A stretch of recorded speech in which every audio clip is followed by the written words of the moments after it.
Radhe Radhe.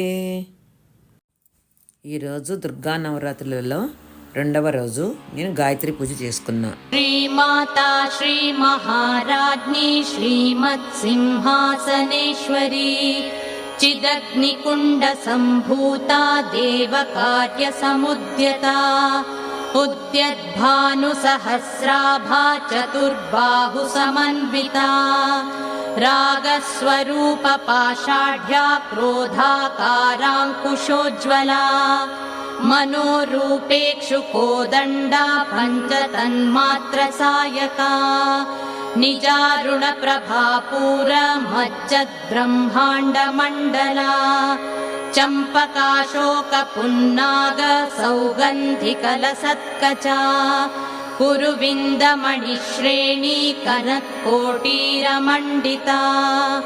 Ashta